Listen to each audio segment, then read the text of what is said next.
Assalamu alaikum wa rahmatullahi wa barakatuh.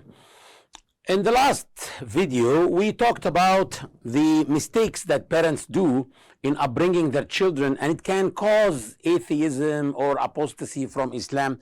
Actually, in Bridges Foundation, alhamdulillah, we were able to make a program on how to protect children from falling into atheism in later stages of life through games. And we have 3 games that deal with that. One of those games is called After the Match, and it deals with the biggest philosophical misconceptions like the dilemma of evil and these things.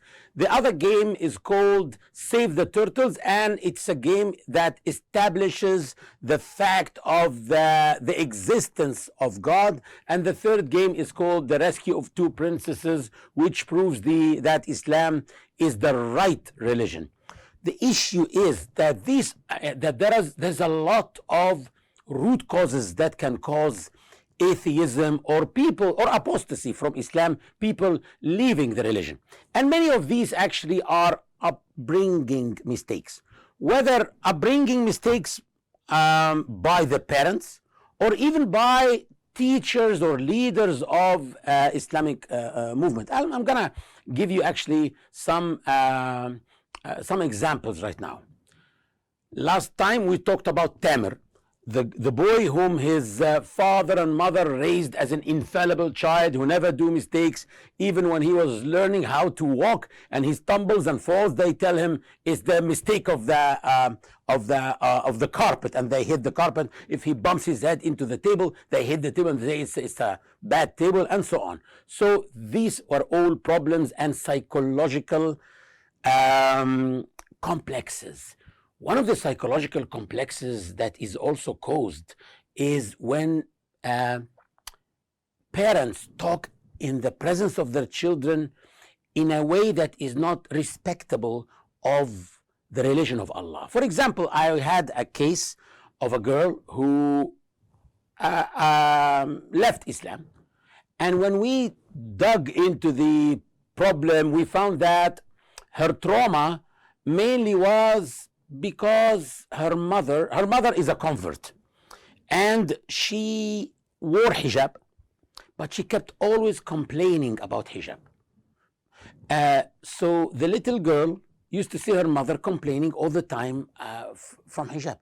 She used to say, why God has prescribed hijab on us, in front of her children.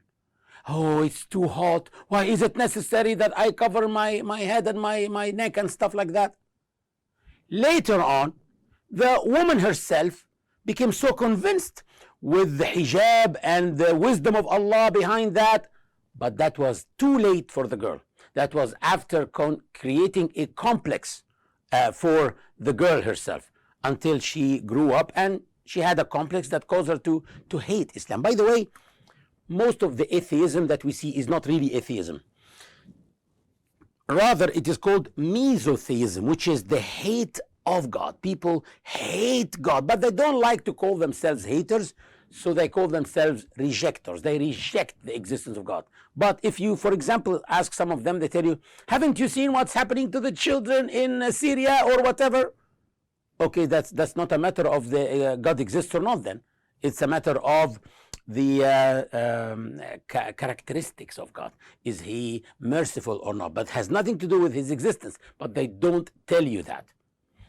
One of the cases also was a boy whom his father always used to complain from fasting, because his father was a smoker, and he really found that it's hard for him to fast. So he always used to complain and say, why did Allah prescribe fasting on us? I really don't know. I could have prayed 20 times a day.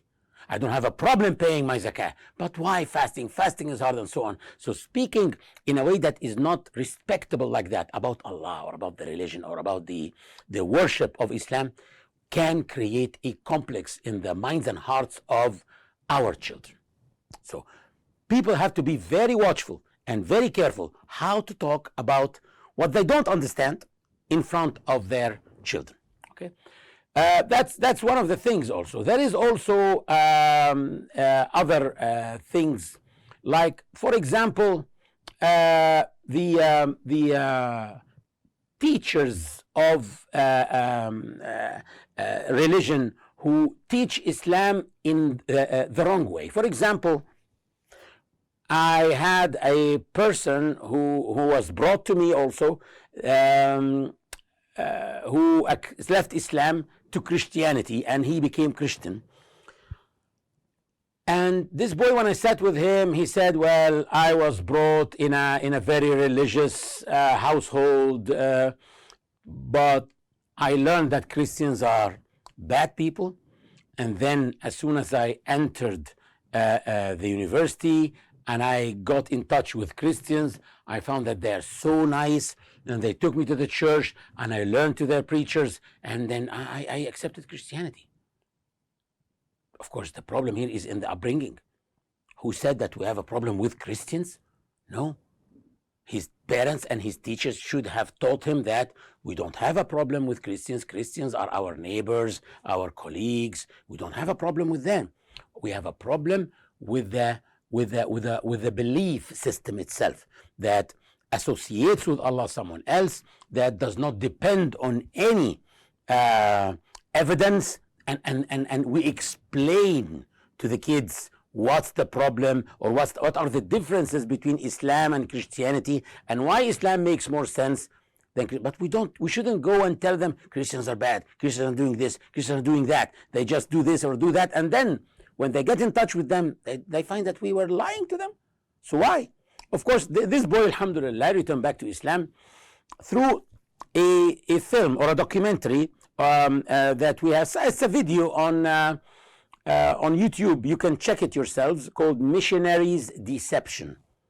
Okay, and actually this is one of the very good videos that we have, and the rate of success is 97%. 97% of the cases that we dealt with through this video returned back to Islam and left Christianity after embracing it.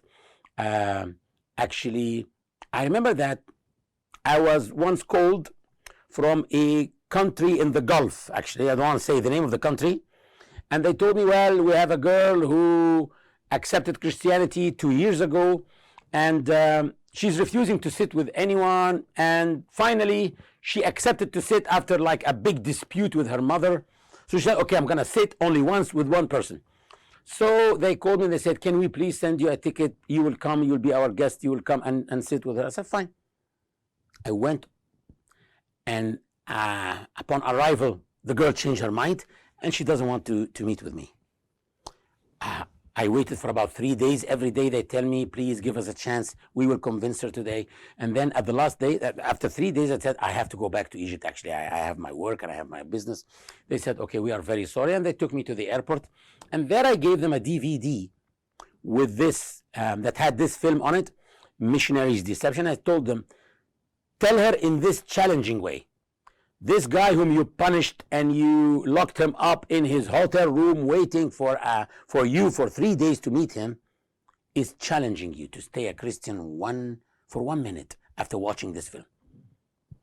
By the time I arrived in Egypt, taking my luggage, I received a call from a number in the Gulf that is not registered on my phone. I said yes. She said, I am Noura, and I'm not Christian anymore.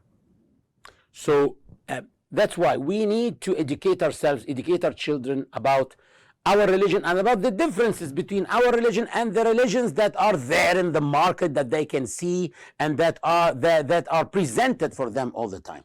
This is really, really very important. One of also the mistakes is the mistake of religious leaders and imams. And this actually happened in many Arab countries after the Arab Spring. And after, for example, that when young people saw that the Islamic movement has won elections and brought presidents and stuff like that, and then this did not last. And within a year, everything changed, and they lost, and the falsehood won over the truth. So they were raised that God will bring victory to the believers. God will always make the believers victorious. And then when they saw that the falsehood has defeated the truth again, they were shocked. And after a very short time, so some of those youth went crazy, and some of them apostated from Islam. And that's because they did not have the right understanding that this world is not a place of reward. This world is a place of test. Falsehood and truth are struggling against each other from day one in this world. And the fight continues between falsehood and truth all the time. Until Judgment Day, it will continue to be there. And generations after generations come to be tested. So there will always be the test that truth and falsehood are struggling. Those who side with the truth are always subjected to hardship. And those who side with falsehood will always have more chances in this world. Why? Because this is a test. If the case was like that, those who stand with the truth will become ministers and presidents all the time. And those who stand with falsehood will be thrown in jails and prisons and maybe killed and stuff. What is the test? It's a too easy test. And tests that are too easy are flawed, because they will not differentiate between good and bad people like that. Imagine that the exam of the medicine department or the medicine faculty is too easy that every single student passes with excellent degrees. This is a problem because the test did not differentiate between good doctors and bad doctors here. Those who deserve to be doctors and those who do not deserve to be doctors. So the test must be hard to an extent if it's a good test. So the case is, most of the time, falsehood will dominate. Truth will always be struggling against falsehood.